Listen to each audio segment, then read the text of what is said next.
Part 1 of The Yellow Wallpaper by Charlotte Perkins Gilman. It is very seldom that mere ordinary people like John and myself secure ancestral halls for the summer. A colonial mansion, a hereditary estate, I would say a haunted house, and reach the height of romantic felicity. But that would be asking too much of fate. Still, I will proudly declare that there is something queer about it. Else why should it be let so cheaply? And why have stood so long untenanted? John laughs at me, of course, but one expects that in marriage. John is practical in the extreme. He has no patience with faith, an intense horror of superstition, and he scoffs openly at any talk of things not to be felt and seen and put down in figures. John is a physician, and perhaps, I would not say it to a living soul, of course, but this is dead paper and a great relief to my mind. Perhaps that is one reason I do not get well faster. You see, he does not believe I am sick. And what can one do? If a physician of high standing, and one's own husband, assures friends and relatives that there is really nothing the matter with one but temporary nervous depression, a slight hysterical tendency, what is one to do? My brother is also a physician, and also of high standing, and he says the same thing. So I take phosphates or phosphites, whichever it is, and tonics and journeys, and air and exercise, and am absolutely forbidden to work until I am well again. Personally, I disagree with their ideas.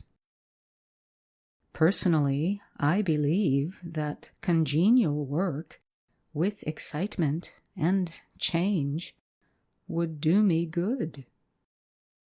But what is one to do? I did write for a while in spite of them, but it does exhaust me a good deal, having to be so sly about it, or else meet with heavy opposition.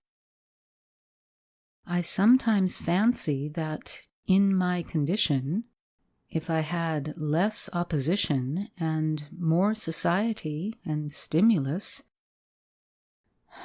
but John says the very worst thing I can do is to think about my condition. And I confess, it always makes me feel bad. So I will let it alone and talk about the house. The most beautiful place. It is quite alone, standing well back from the road, quite 3 miles from the village. It makes me think of English places that you read about, for there are hedges and walls and gates that lock, and lots of separate little houses for the gardeners and people. There is a delicious garden. I never saw such a garden. Large and shady, full of box-bordered paths, and lined with long grape-covered arbors with seats under them. There were greenhouses, too, but they are all broken now. There was some legal trouble, I believe. Something about the heirs and co-heirs. Anyhow, the place has been empty for years. That spoils my ghostliness, I am afraid. But I don't care. There is something strange about the house. I can feel it. I even said so to John one moonlight evening. But he said what I felt was a draught, and shut the window. I get unreasonably angry with John sometimes. I'm sure I never used to be so sensitive. I think it is due to this nervous condition. But John says, if I feel so, I shall neglect proper self-control. So I take pains to control myself. Before him, at least. And that makes me very tired. I don't like our room a bit. I wanted one downstairs that opened on the piazza and had roses all over the window and such pretty old-fashioned chintz hangings. But John would not hear of it. He said there was only one window and not room for 2 beds, and no near room for him if he took another. He is very careful and loving, and hardly lets me stir without special direction. I have a schedule prescription for each hour in the day. He takes all care from me, and so I feel basely ungrateful not to value it more. He said we came here solely on my account, that I was to have perfect rest and all the air I could get. "Your exercise depends on your strength, my dear," said he, "and your food somewhat on your appetite. But air you can absorb all the time." So we took the nursery at the top of the house. It is a big, airy room, the whole floor nearly, with windows that look all ways, and air and sunshine galore. It was nursery first, and then playground and gymnasium, I should judge, for the windows are barred for little children, and there are rings and things in the walls. The paint and paper look as if a boys' school had used it. It is stripped off, the paper, in great patches, all around the head of my bed, about as far as I can reach, and in a great place on the other side of the room, low down. I never saw a worse paper in my life. One of those sprawling, flamboyant patterns, committing every artistic sin. It is dull enough to confuse the eye in following, pronounced enough to constantly irritate and provoke study, and when you follow the lame, uncertain curves for a little distance, they suddenly commit suicide, plunge off at outrageous angles, destroy themselves in unheard-of contradictions. The color is repellent, almost revolting, a smoldering, unclean yellow, strangely faded by the slow-turning sunlight. It is a dull yet lurid orange in some places, a sickly sulphur tint in others. No wonder the children hated it. I should hate it myself if I had to live in this room long. There comes John, and I must put this away. He hates to have me write a word. We have been here 2 weeks, and I haven't felt like writing before since that first day. I am sitting by the window now, up in this atrocious nursery, and there is nothing to hinder my writing as much as I please, save lack of strength. John is away all day, and even some nights when his cases are serious. I am glad my case is not serious, but these nervous troubles are dreadfully depressing. John does not know how much I really suffer. He knows there is no reason to suffer, and that satisfies him. Of course, it is only nervousness. It does weigh on me so not to do my duty in any way. I meant to be such a help to John, such a real rest and comfort, and here I am, a comparative burden already. Nobody would believe what an effort it is to do what little I am able, to dress and entertain and order things. It is fortunate Mary is so good with the baby. Such a dear baby. And yet I cannot be with him. It makes me so nervous. I suppose John never was nervous in his life. He laughs at me so about this wallpaper.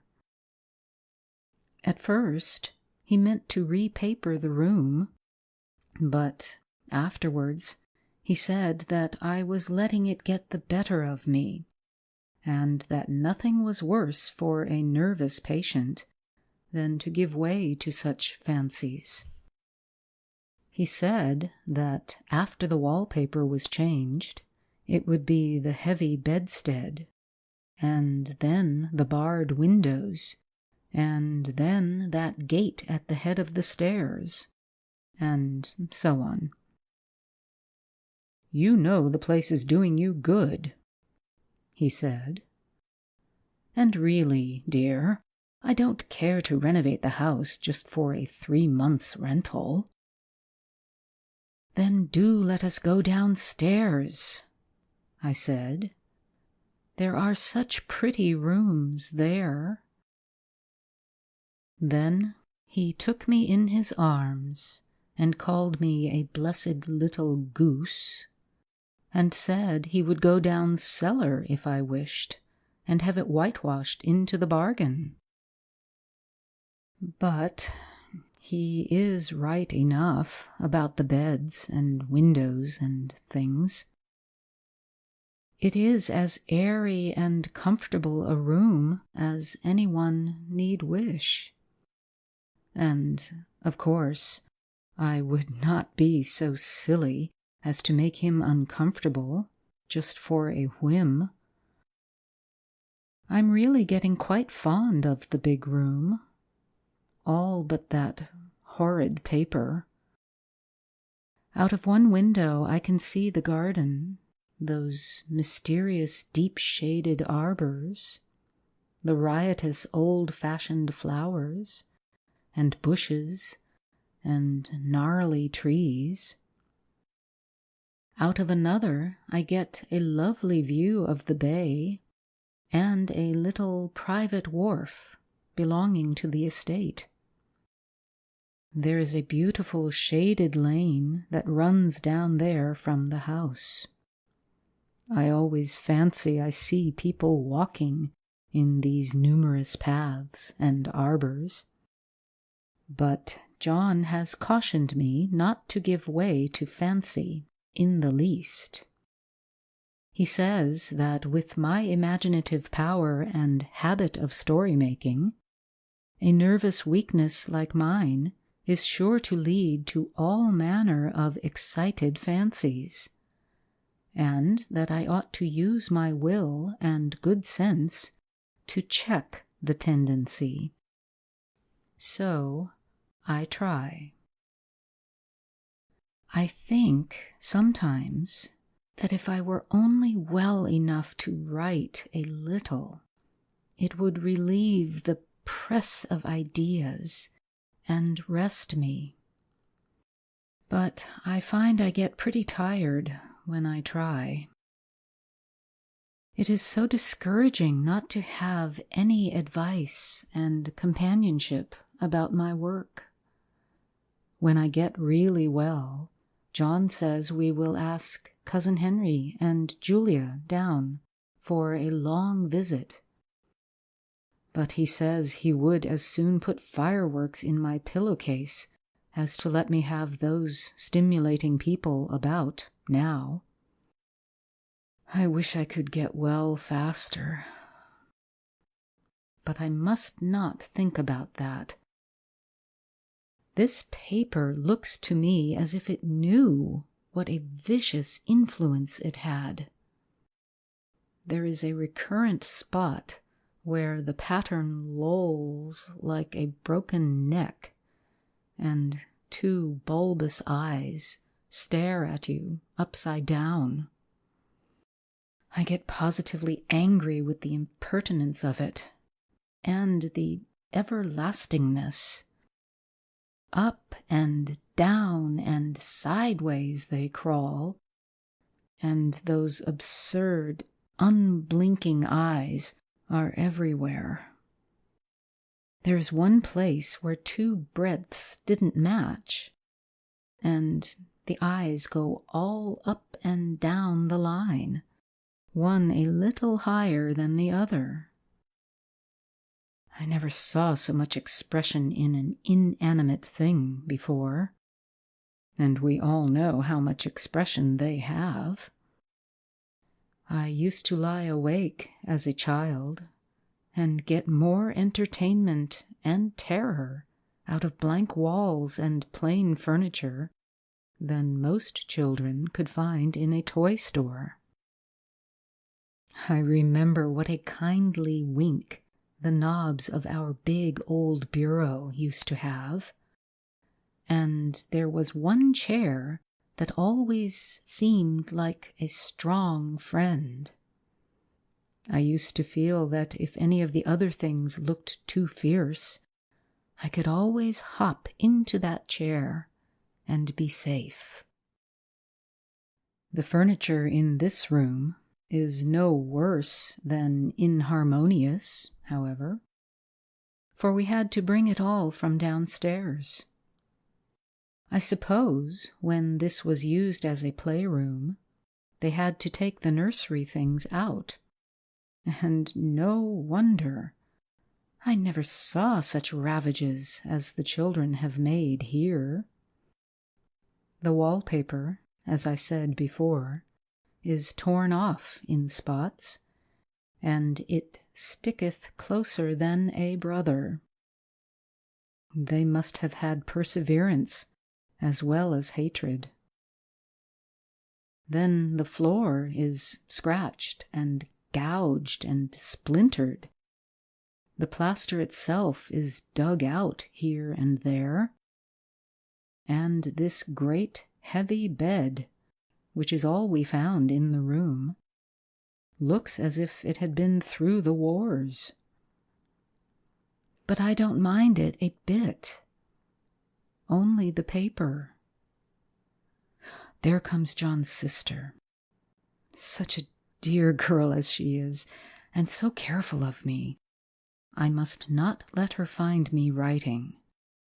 She is a perfect and enthusiastic housekeeper, and hopes for no better profession. I verily believe she thinks it is the writing which made me sick. but I can write when she is out, and see her a long way off from these windows. There's one that commands the road, a lovely, shaded, winding road, and one that just looks off over the country. A lovely country, too, full of great elms and velvet meadows. This wallpaper has a kind of sub-pattern in a different shade, a particularly irritating one, for you can only see it in certain lights, and not clearly then. But in the places where it isn't faded, and where the sun is just so, I can see a strange, provoking, formless sort of figure that seems to sulk about behind that silly and conspicuous front design. There's Sister on the stairs. Well, the 4th of July is over. The people are gone, and I am tired out. John thought it might do me good to see a little company, so we just had Mother and Nellie and the children down for a week. Of course, I didn't do a thing. Jenny sees to everything now. But it tired me all the same. John says if I don't pick up faster, he shall send me to Ware Mitchell in the fall. But I don't want to go there at all. I had a friend who was in his hands once, and she says he is just like John and my brother, only more so. Besides, it is such an undertaking to go so far. I don't feel as if it was worthwhile to turn my hand over for anything, and I'm getting dreadfully fretful and querulous. I cry at nothing, and cry most of the time. Of course, I don't when John is here, or anybody else, but when I am alone. And I am alone a good deal just now. John is kept in town very often by serious cases, and Jenny is good and lets me alone when I want her to. So I walk a little in the garden or down that lovely lane, sit on the porch under the roses, and lie down up here a good deal. I'm getting really fond of the room, in spite of the wallpaper. Perhaps because of the wallpaper. It dwells in my mind so. I lie here on this great immovable bed. It is nailed down, I believe, and follow that pattern about by the hour. It is as good as gymnastics, I assure you.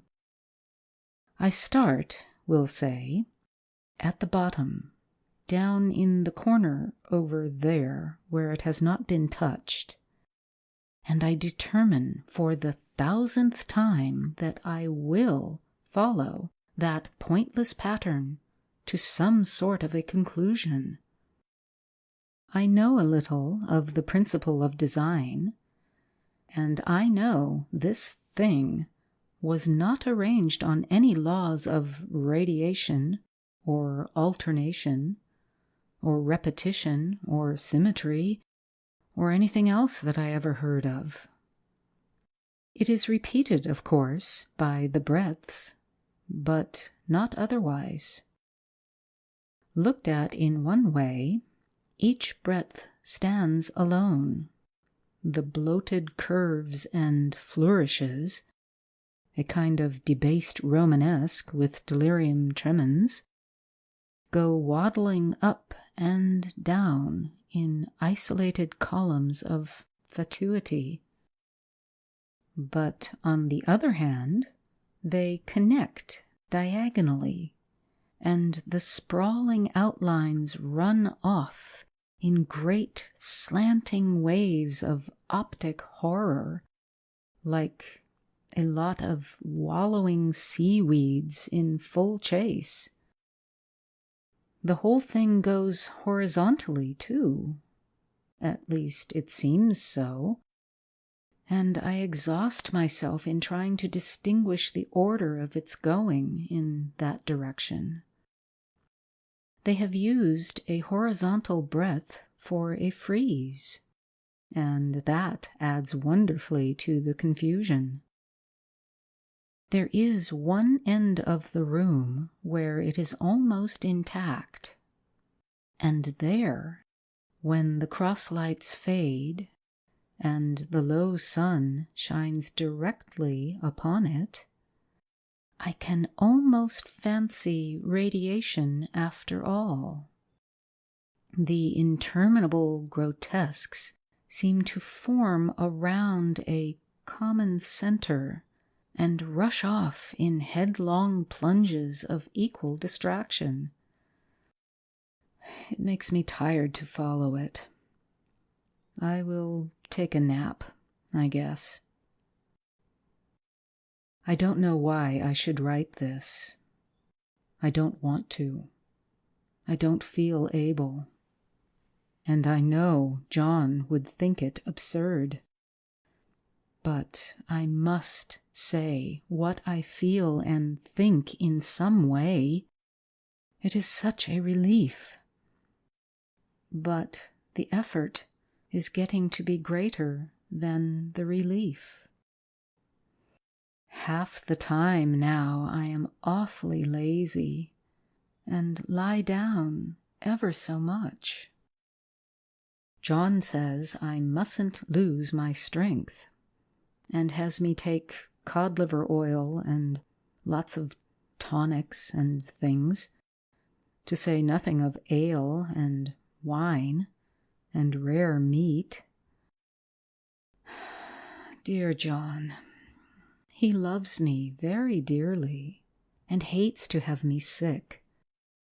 I tried to have a real, earnest, reasonable talk with him the other day, and tell him how I wish he would let me go and make a visit to Cousin Henry and Julia. But he said I wasn't able to go, nor able to stand it after I got there. And I did not make out a very good case for myself, for I was crying before I had finished. It is getting to be a great effort for me to think straight. Just this nervous weakness, I suppose. And dear John gathered me up in his arms and just carried me upstairs and laid me on the bed and sat by me and read to me till it tired my head. He said I was his darling and his comfort and all he had, and that I must take care of myself for his sake and keep well. He says no one but myself can help me out of it, that I must use my will and self-control and not let any silly fancies run away with me. There's one comfort.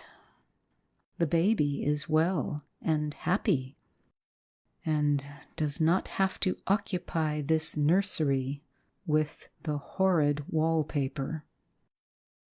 If we had not used it, that blessed child would have. What a fortunate escape!